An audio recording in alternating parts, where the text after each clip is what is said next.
Hello. Thank you for taking time today to watch this webinar put on by DAMES, the Differently Abled Mothers Empowerment Society. At DAMES, we aim to take a holistic approach to helping families who are raising a child who has been diagnosed with a disability. This webinar series is one of the ways that we help families so that they can make educated decisions for their children and come from a place of empowerment. Enjoy this webinar, and we hope to see you again.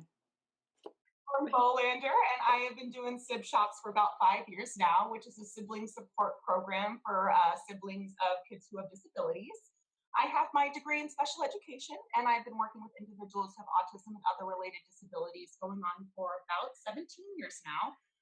So I just want to thank you guys for coming to this webinar, and I hope you're able to access some new information that can help your neurotypical child during this webinar. I will be talking about the Sibshops program and how it is beneficial to neurotypical siblings. And I'll also be discussing some ways that you can support your own child at home. Yeah, Lauren, we're so excited that you're here to join the DAMES webinar series. As you guys know, DAMES, Differently Abled Mothers Empowerment Society, has an ongoing webinar series. I think you're our 18th presenter. And it's an amazing library that really helps parents get really good educational information so that when we go to make decisions for our children, we can make them from a place of empowerment and education. And I'm really excited about this presentation. I know absolutely nothing about Sibshops, so I can't wait for you to educate us all about what they are and who they're for and how they can help. And I think it's an important piece when you talk about taking a holistic approach to the family, right? And thinking about including everybody because we're all impacted, even the kids, by having a child with a disability in the household. So Lauren, we're so excited to have you here. I know that you are a HAB field supervisor for Arizona AZA United.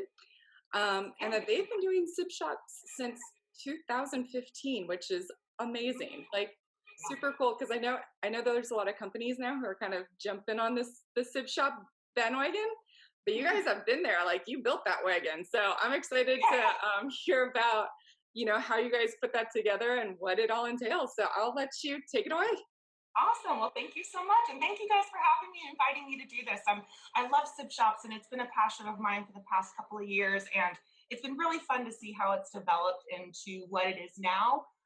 We now have around 10 to 15 participants every event. And because it's been so popular with the kids that have been attending, we get a lot of the same kids that have been attending since the beginning. So it's been really cool also to see them grow and mature into their role as a sib, and also how they can help other sibs that are in the group. So that's cool. Awesome. So what is Sibshops? Well, overall, it is a fun and energetic program geared for kids who just happen to be siblings or sibs of someone with a disability. In Sibshops, sibs can gather to build relationships and connect with other sibs who are like-minded and also have similar experiences that they can all share together. The program was developed by Don Meyer in 1990, who was a sibling himself, and he wanted to provide other sibs with a way to access support where there really wasn't a whole lot. Don really filled this vacuum in service of supporting sibs, and it has transformed to this nationwide program that's been going 30 years and strong. There are some common misconceptions that Sibshops is a therapy. Well, it is not, although it can be therapeutic in nature for the kids that attend, but it's not considered a therapy, nor does it provide any sort of treatment. Rather, Sibshops takes a wellness perspective to promote positive relationships between siblings, friends, and their family members. For it to be a true Sibshops program, it needs to be led by someone who has taken the Sibshops training, workshop, or who is a sib themselves. This provides a more comfortable atmosphere for the sibs participating. It's not required to have staff that are sibs, but it really does help make it more accessible for the kids that are participating and allows the kids to relate to the staff a lot more. So, I got to talk about Sibshops and COVID, because that's just kind of been in the forefront of our mind for the past couple of months or several months. So although COVID has transformed everything we do in our daily lives for the past several months, the only thing that it's really changed for Sibshops is that now that many organizations are conducting it virtually, which is great because that way Sibs can still access the program and still be able to converse with their other siblings and friends. It certainly has changed the way that we do activities. So rather than having a lot of physical activities, team building challenges, we really had to get creative with how we capture the fun of Sibshops in that virtual format. So we'll incorporate silly themes, virtual games, different activities, and contests to spice it up. The kids are really enjoying it, but I gotta say, it's not the same as having everybody in person. We actually had a crazy hair day theme last month, and I had my hair up. I do a bun is a very common theme for me, so I had octopus braids coming out and googly eyes right here. So it was a hoot, and I think the kids really got a kick out of it. So especially since everything right now is being done virtually for a lot of our kids, we find that a lot of staff and teachers have been using a lot of similar activities. So it's possible that there could be some duplication from other teachers, which is why being really creative in implementing activities and developing different participant programs, creativity is really important for these activities. Otherwise, we're going to be boring the kids, and that would not be good. So it's also helpful to add new ways to spice up maybe some old games. So in the past, we would play this really fun game called Would You Rather? And then the kids would rush to one side of the room depending on where they fell on a specific topic. So instead, when we do it virtually, we can have kids hold up a common object. So put a cup on your head if you would rather eat 50 bugs, or stick out your tongue if you would rather eat your least favorite food for the rest of your life. So it's still able to get them to fall on a certain line without them having to be physical and running in the room. So it made it really helpful to have it in a virtual context. So what makes Sibshop so great? Well, I asked a couple of our participants, what they love about Sibshops and what keeps bringing them back. One of the kids who actually just attended this past weekend, she said it was a group just for me. When she registered for our class, and one of our parent support partners was talking to mom about it, she asked her daughter and she said, "Do you mean I can have a group that's just for me?" So often siblings have a lot of fun people that come into their house and play, and they're bringing all kinds of fun stuff, and really the sibling without the disability kind of has to deal with it. So it's great to have a group that's just for them, that they can have fun and be able to identify with other siblings. Some of the staff are sibs too, so they really help me when I'm going through something tough or if I have a question. We have fun. I get to spend time hanging with other kids who are going through the same thing as me. And I love hearing some of their perspectives about this because, I can see them having fun and everything, but to know exactly where they stand and why this is an important group to them, it really makes us realize that this is a really cool and helpful program for them. So who is the group made for? The Sibshop's model from Don Meyer is designed for the ages of 8 to 13, but there is some room for flexibility. At AZA United, we have it set at 7 to 14 years old.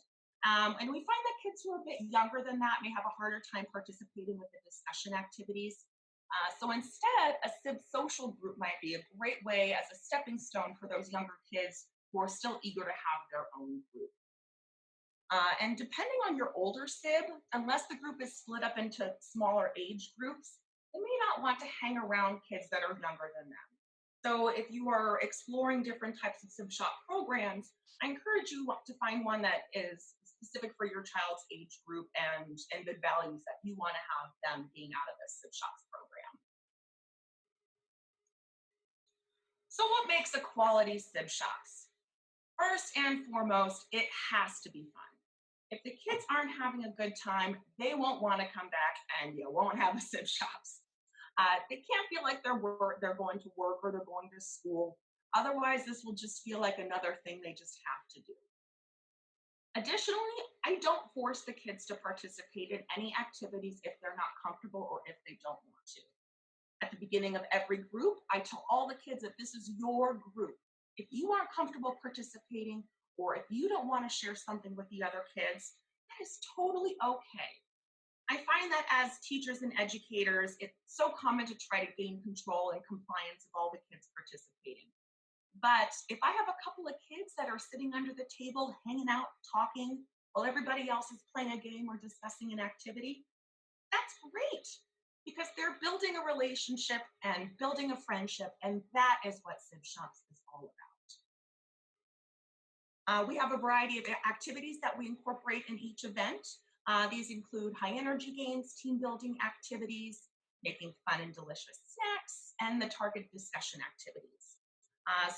For example, we play this game, this activity called Cabbage Roll during a St. Patrick's Day theme. And the kids had to roll a cabbage across the room with their nose.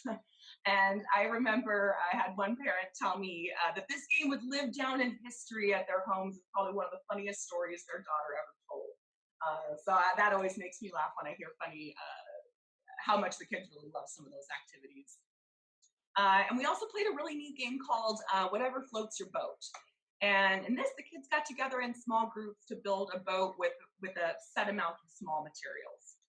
We then got to load the boats up with coins to see whose boat could float the most. And the kids really enjoyed being able to work together as part of a team, cooperative learning, and then even cheering on their other kids in the other groups. It was a really cool way to see them all come together and work together.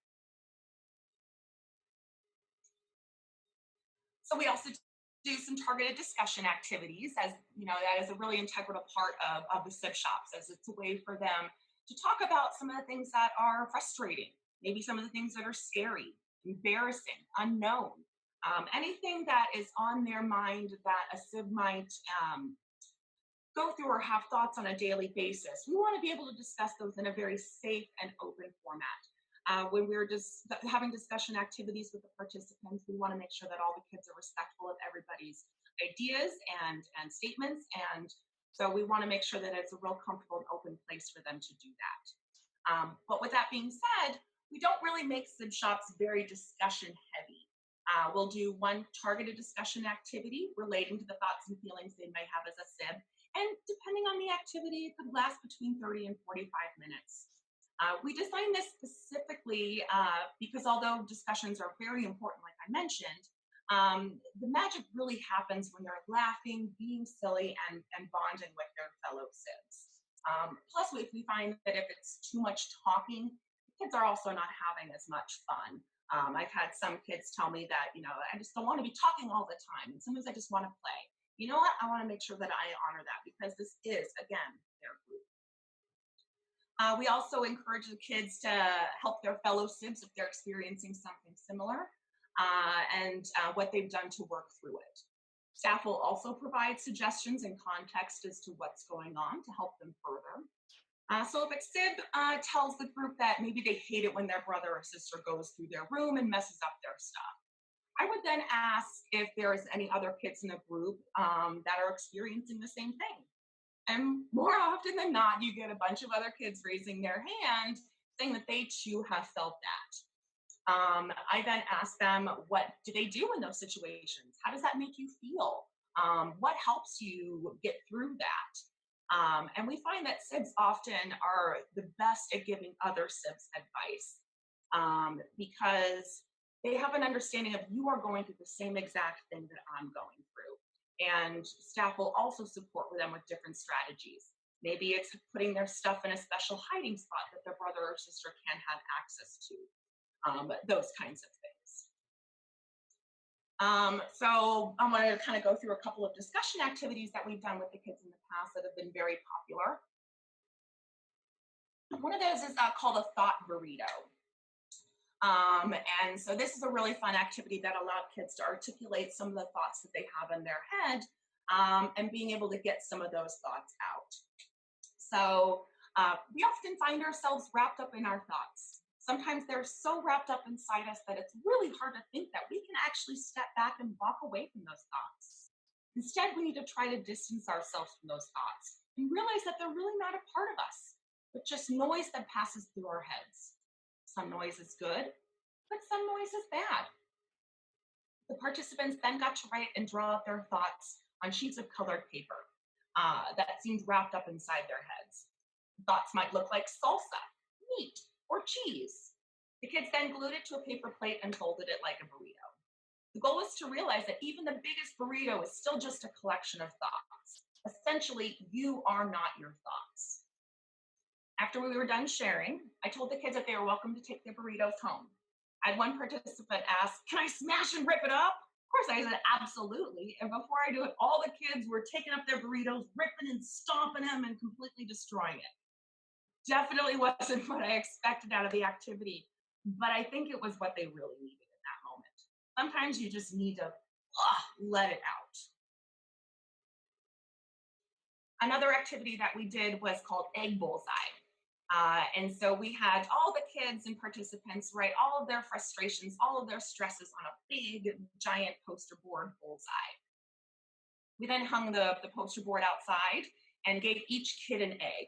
The kids were then invited to write something on their egg. It could be a powerful, motivating message, something that frustrates them, whatever it is, or it could be a smiley face, whatever it was. Um, Whatever it was, they could get off their chest. And then the kids all took turns hurling their eggs at a target. It was probably one of the most memorable and cathartic activities those kids got to do. Plus, it was really, really messy. And here are some pictures from that activity that we did. You can even see, like, even there was some uncivil related stuff on there. You know, it could have been any of their frustrations, such as the AZ merit. But that was definitely one of the most memorable activities. And I may have actually gotten hit in the head with an egg. All right, so moving on. So when do I talk to my neurotypical child about their sibling's disability?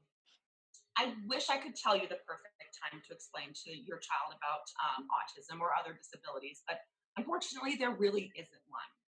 What I can say is helpful to start early and then change your approach or wording as they get older. Start with simple definitions and explanations, such as your brother or sister has what's called autism or whatever disability that sibling has, which affects how he or she talks, behaves, or acts. There are some people that come to our house to help him or her and our family. You know, I start with very, general statements up front because if the child is really young, I don't want to go into too much technical wording. But what I can do is as they get older and start to have better understanding, I can then modify what I say in my approach for their developmental age appropriate level. What I can say, kind of a good suggestion, is to talk to them at least before they start going to school or start having friends over. Because this will help prepare them for the likely question of, "Hey, what's up with your brother or sister?" They're probably going to get that question. However, if your neurotypical child starts asking you questions, it's important to be upfront and honest. Even if you weren't planning to have the conversation, if they start to initiate it, it's a good time to address it with them. Kids are extremely smart and they know when something is different. Research shows that when siblings are involved and knowledgeable about their brother or sister's disability, it helps reduce anxiety and hopelessness that they may feel. Ask them if they would like to be involved in meetings or therapies if they're old enough. And if they don't, that's okay too. I find that every sib's reaction to their sibling up with a disability is very individual and very different depending on the sibling. So a lot of times it might take kids a little bit more time to become comfortable with the disability or being able to, foster different relationships with their siblings. So each kid is going to progress and grow at their own rate. So some common stressors kids experience. Embarrassment is a pretty common emotion that your child may feel, whether you're out in public or around other people. Your child without a disability may hang back if you're walking together at the grocery store, or maybe they prefer to be down a different aisle than you are. That's okay. It's okay. If they're old enough and they're able to have their space, I would allow them to have that because we also don't want to force them to be involved if they're not really comfortable with it yet. Children are also really, really good at picking up on what's fair and what's not at a very early age. Between the responsibilities and expectations surrounding chores, consequences for acting out, or being told just to ignore them. These could be appear to your child as kind of unfair luxuries afforded to their brother or sister with a disability. So even though there are reasons why we handle these situations in a certain way or handle behaviors certainly, it can still appear unfair to your neurotypical child. So you might be hearing that, oh, Mom, it's not fair. I'm sure you guys hear that a lot. But it is important to address these frustrations as they come up, reassuring your child that they are loved just as equally as their sibling with a disability. It can be valuable to explain that even though it looks like you're giving in or just ignoring them, but these are actually ways that are going to help them, him or her, in the future. It may look like fun or play, but in actuality, it can be a lot of hard work and it isn't as fun as it appears. What I advise to do is try explaining therapy appointments, giving your child or children explanations on what the therapist is working on and why it's important. Provide one on one time with your child to explain what's going on and what will help give them a clear perspective as to when they have certain things. So if the sibling with a disability is getting reinforced for something that this other sibling doesn't think is right, we want to make sure they understand why we're doing it that way and that it's actually helping them learn new skills in communication. Often, the sibling without a disability may assume more grown-up type roles and tend to grow up faster than kids compared to other families. They may set unrealistically high expectations for themselves. So I encourage you to talk to them about their goals and let them know they don't have to excel at everything to be loved. Be sure they know they don't need to make up for anything that their sibling with a disability may or may not be doing. One of the common concerns of a sibling as they move into later adulthood is knowing the plan of action for their affected sibling.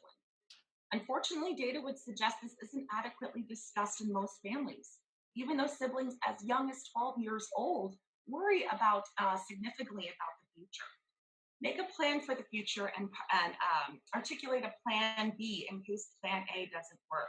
Always good to have your child without the disability be involved in a lot of these discussions because they are assuming a lot of these fears and anxieties. And so bringing them in part of the discussion, if they're old enough, is going to be really helpful to kind of ease some of that tension for them.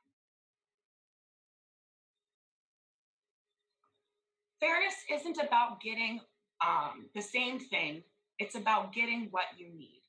I had a parent tell me this quote as she was talking to her neurotypical son about why his brother gets special treatment. She told him that your brother needs me to teach him like this because it helps him learn, and you have these responsibilities and boundaries because it's what you need to be successful. I thought this was a really beautiful quote to show that, just because it's not necessarily the same between you two, it is what each and you need as an individual to be successful. And I thought that was just a really cool way to explain it to another sibling about why we kind of have to handle things the way that we do.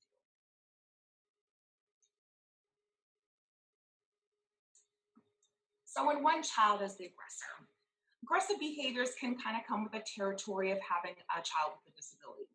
And depending on the severity, it can bring along all sorts of anxieties and stressors for your child without the disability, much like I'm pretty sure it would do for you as a parent.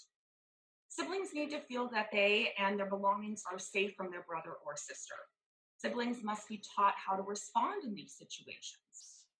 Parents should make every effort to allow siblings a safe place for important items and a safe place to retreat from their siblings' aggressive behaviors. I have advised some parents in the past to put locks on their child's door that only they or their parent can access. It does sound a bit invasive and intrusive, but it is a very small thing that helps provide your child with a little peace of mind, which does go a long way. Oops, just went a little too fast right there. Although it may be tempting to say something like your sibling can't help their behavior, it actually may have some unintended consequences, such as them not feeling supported or that there is no hope for the behaviors going away. While soothing their concerns should always happen first, but it's just as important to discuss plans to prevent aggressive behaviors for some of their peace of mind. No matter what, you should always discuss violent behaviors with your child. So instead, you could say something that validates their feelings and provides them with a coping strategy or solution. So I know it's really hard when your brother does that, but I want to tell you how proud of you I am for handling it the way you did. Sometimes when your brother wants something he can't have, he gets upset. But we're working on helping him find better ways to say he's angry without hurting you or other people. It kind of help them understand why we're doing it about that we're doing it, but also helps them know that we still understand where they're coming from because their feelings should be validated. And we also want to reinforce them when they are handling situations great. We should be praising them as well. So what can you do to support your own sib? Well, open communication is really important. A lot of emotions and thoughts will show up for your children surrounding having a sibling with a disability. They may feel resentment, guilt, anger, among other emotions. Or they may not know how to cope or talk to you about these feelings for fear of not being a good brother or sister, or not wanting to complain, or perhaps not want to burden you on your feelings or cause you more stress. Sometimes you might hear a sibling say, I hate my brother or sister, or I wish I didn't have a brother or sister. These statements are very hard to digest, but their feelings are valid. Listen to what they have to say with an open mind and in a place of open understanding and compassion. Assure them that these feelings are okay to have and are completely normal. Walk them through it, why they're feeling that way and what you can both do about those thoughts. Often a sibling with a disability receives a lot of praise and reinforcement when they achieve goals and milestones, which should always be celebrated, obviously. But it's also important that the sibling without the disability receives lots of praise and reinforcement as well for the things that they do, even if it's expected for them to do some of those things. It's also very important to spend quality alone time with your sibling without the disability. Spend time each night before bed reading or talking about your day. Schedule a weekly fun day with your child if you can. Maybe it's a movie night. Maybe it's a veg on junk food night. Whatever it is, it should be special between you and your child. Um, Even if it is just a few minutes every day, I tend to look at it as quality over quantity. It's so much more beneficial to spend 5 minutes of quality time than 30 minutes where it wasn't as quality. That makes sense. Oof, too fast again. So your neurotypical child and friendships. So there will come a time when your children without autism is going to have a collision of worlds. When their outside life, like school and friends, meets the home life. With this comes a new set of challenges for your child without the disability, especially for the first time. While some kids could do very well with this transition, it's possible your child may have a harder time. And again, that's okay. Your child may be reluctant or avoid having friends over altogether for fear their brother or sister will do something to embarrass them. Talk to your kids about how to address questions from their peers, or if one of their peers responds in a rude way. The social pressures in school can be very stressful for your child, so it's possible they may feel judged by those peers by having a sibling that acts a little differently. They shouldn't have to feel defensive about their sibling, but having some simple explanations to share can be helpful if this arises. For home play dates, having boundaries established, such as having the child with a disability play in another room when their friend is over, might be helpful. But being in the home, I know that that's not always easy, containing a child with a disability. Um, which is why having your child be open to their peers about what they've been going through can be a big help. So having discussions about, what can they talk to tell their friends, or has their friends or anybody at school addressed them or brought up any questions. So it's nice to have a very open format with your child about discussing some of these things and what they can do to address those with their peers.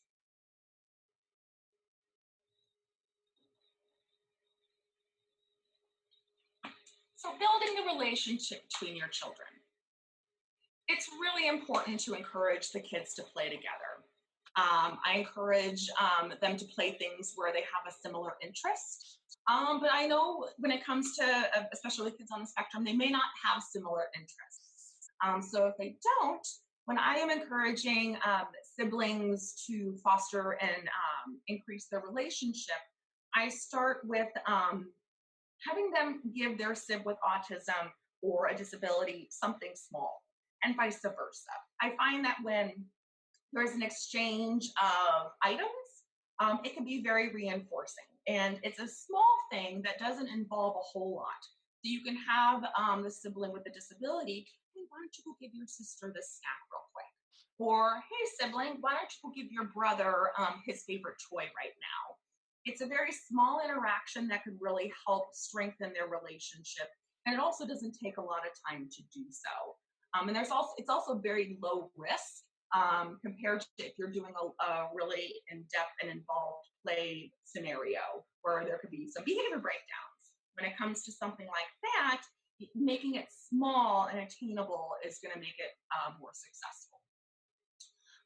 Let's see. La, la, la.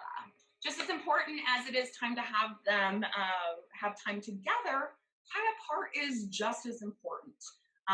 Being a sibling can often feel very overwhelming, so it's important to allow them to have some time and space just to be themselves.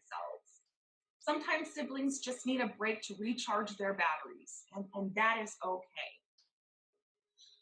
Search by Susan McHale and colleagues found that siblings without disabilities viewed their relationship with their brother or sister with autism as positive when they, one, have a strong understanding of the sibling's disability, they have well-developed coping abilities, and they've experienced positive responses from parents and peers toward their sibling with autism.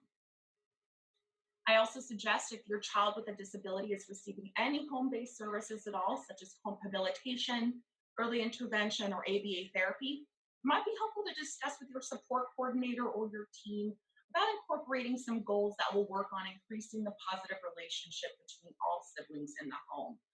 A lot of those therapists have a lot of experience under their belt as far as socialization and those types of skills. And if the sibling without the disability sees that, the team is specifically working on a positive relationship between you two, I think that would really help the sibling feel at ease that, hey, we're working on this together as a family. We're not just helping your brother, but we're helping the whole family. All right, I kind of went through it a little fast, but does anybody have any questions, comments? That was very awesome. Thank you. Oh, you're welcome. You're welcome. I learned a lot and I really appreciate it. So seriously, thank you. Oh, thank you, Brianna. I was really glad Brianna, do you have any questions? No, my only question was, how are you doing them now? And you answered that. Yeah, how are the online COVID trainings going? Are they still pretty interactive? Are the kids still, doing well, participating in them? You know what? I had a couple of younger participants, so it's actually what made me want to kind of divide the group up a little bit more. So I'm going to do more of a play-based virtual therapy for the younger participants because I kind of would see them walk away and then come back with their dog, and I'm like, okay, might need to modify that a bit. But for some of the older kids, we were able to do a lot of interactive trivia games. The kids also come up with their own activities as well. So one of the kids wanted to do a talent show for the next one, Pictionary and trivia. This past event, we had the kids do a pet parade. So they got to pick up all their pets and do a pet parade, which was one of my favorite parts. But we also were able to discuss, how has COVID and being at home with your siblings so much, how has that changed for you?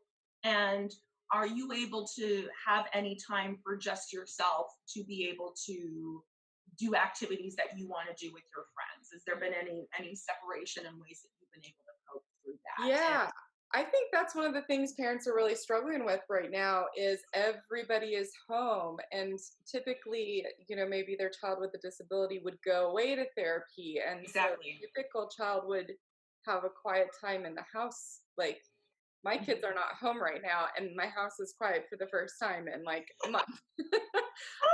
And so I have a hard time dealing with that. I can't imagine like a typical child having a hard time with all of the constant chaos. So what kind of tips do you have for us parents about how do we support our typically developing child right now during COVID when everybody is home and behaviors are a lot higher than they normally are because our kids are just Absolutely. extra stressed. Absolutely. And I think the big thing is it's giving them their alone time and a space where they can have some peace and quiet. I actually had one sib that kind of transformed her closet into like her own personal sensory room where she was able to close, set up a little lamp in there with her headphones, and it was just a nice place where she can kind of shut herself off from all the chaos. And I thought that was a really cool idea that she shared, and that her parents were flexible and allowing her to do that and give her her own sense of space. And I think now that since everybody's been cooped up at home, that space is more important now than ever. Otherwise, you're going to get kids kind of eating at each other's throats. Yeah, totally. I think one of the things I really loved about your presentation and what the kids give you feedback on in the sib shops is that idea of like it's for me, like it's a group for me. So both of my children have autism, my 7-year-old son and my 4-year-old daughter. And for the longest time before my daughter was diagnosed, like you could tell she was jealous and she was like, oh, all these people come and play with Jackson and nobody's here to play with me. And so I can totally see where sibs who are typical are like, hey, where's my fun person to play with me? So Exactly. that's And super even kids with cool. autism feel that too. You know, Yes. they depending on where they fall on it, they see someone hanging out with their brother, bringing the big bag of goodies. Where's my bag of goodies? And then to hear that, sorry, I'm not here for you. I'm here for your brother or sister. That's kind of a blow. Yeah. Uh, when it comes to like supporting my habilitators and when there are siblings in the home, I always tell them to like incorporate the sibling when you can, or if you're bringing toys and the sibling really wants to play with them, allow them to go through your toys for a little bit. Give them a little bit of attention because it goes such a long way. And those siblings, and also I find that the siblings make some of the most amazing future therapists. Sometimes they're in there thing, but if they don't want to help, that's totally fine too. Totally fine too. Yeah. No, um, totally. I agree with everything that you just said.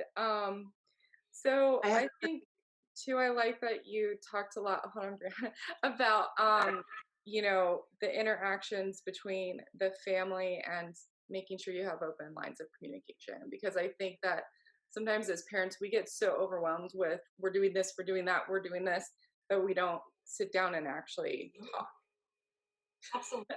about Well, what's there's happening. just so much that goes on in your daily life. You therapies, doctor's appointments, school, you got behaviors to manage, you got dinner to cook, you got all kinds of things.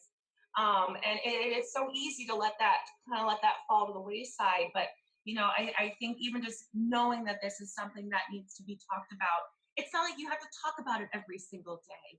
Yeah. It's just that you need to touch on it in the important when things arise, or when things are calm, and it's just good to have a conversation or a family meeting about it. Yeah.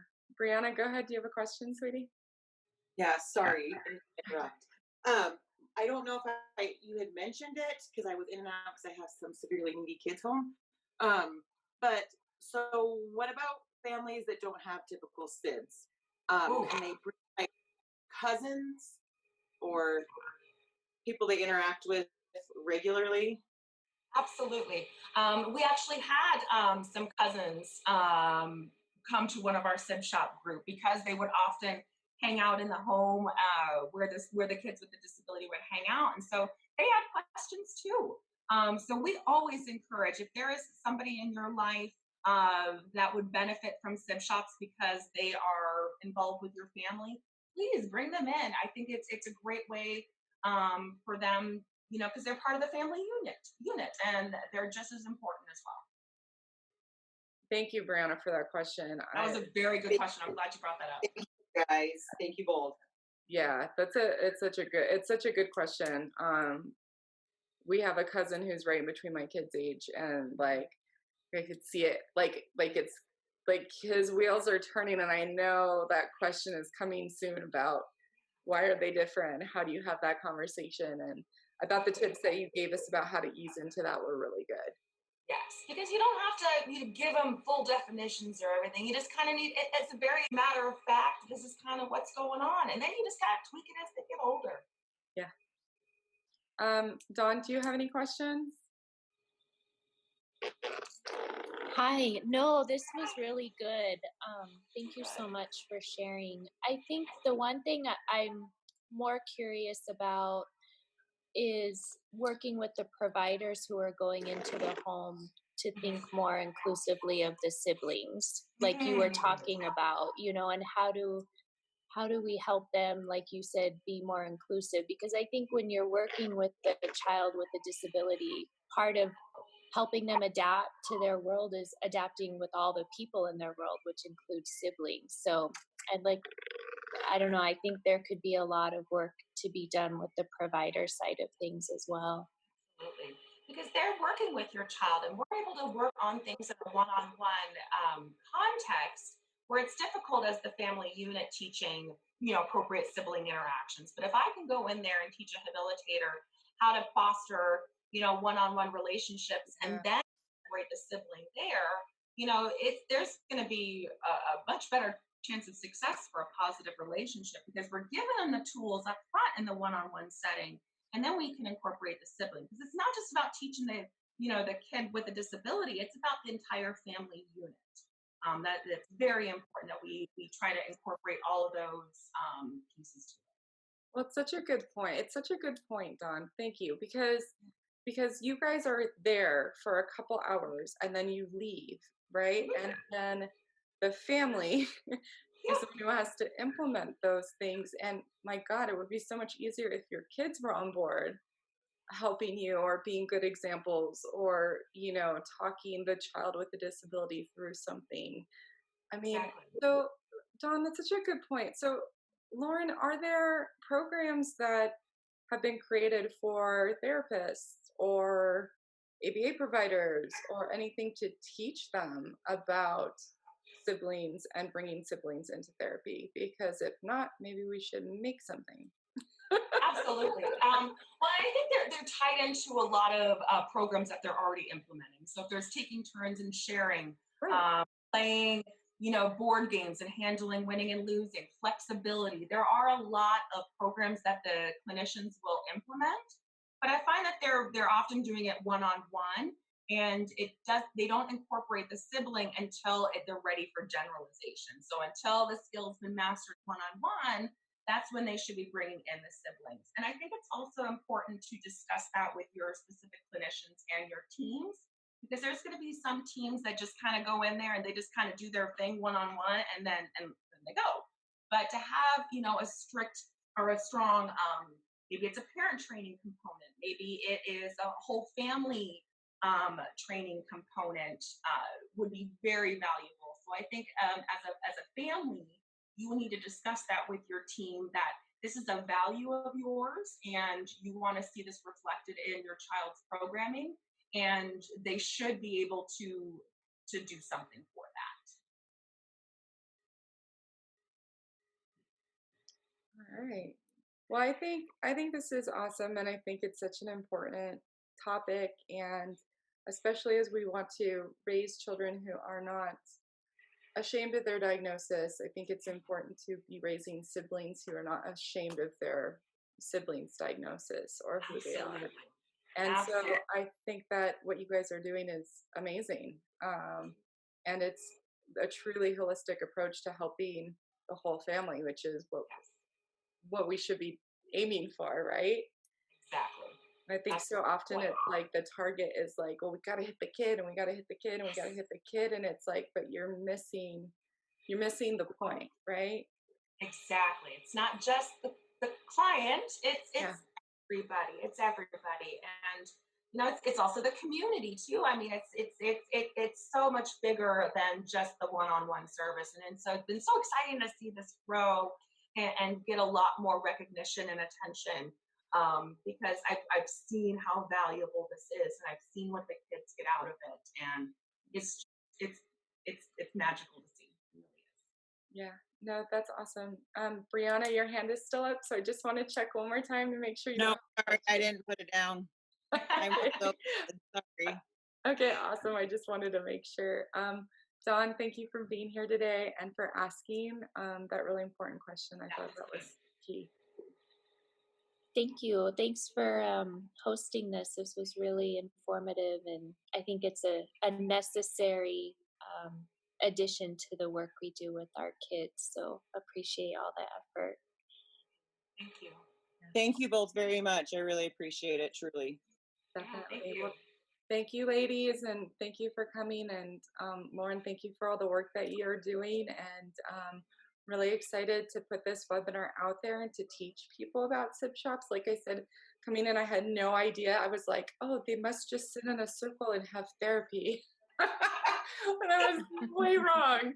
So thank you for educating me and teaching me about what they are. It's fantastic. Good. I'm glad you found it helpful, and I appreciate you reaching out. I love talking about this stuff. I'm glad that I'm able to get it out there even more to have to help other families. I think that's what this is all about. Absolutely. Well, have a great day, and thank you again. Thank you for joining us and for watching this DAMES webinar today. If you're interested in watching more webinars like this one, you can become a DAMES member at www.damesusa.com. We have over 18 educational webinars already uploaded onto our webpage and on our mobile app. You can watch these webinars whenever it's convenient for you, and it's like having a conference in the comfort of your very own home. I wish you all the best, and I hope everyone is doing all right during this time of COVID. Have a wonderful day, and I hope to see you around on the internet. Bye.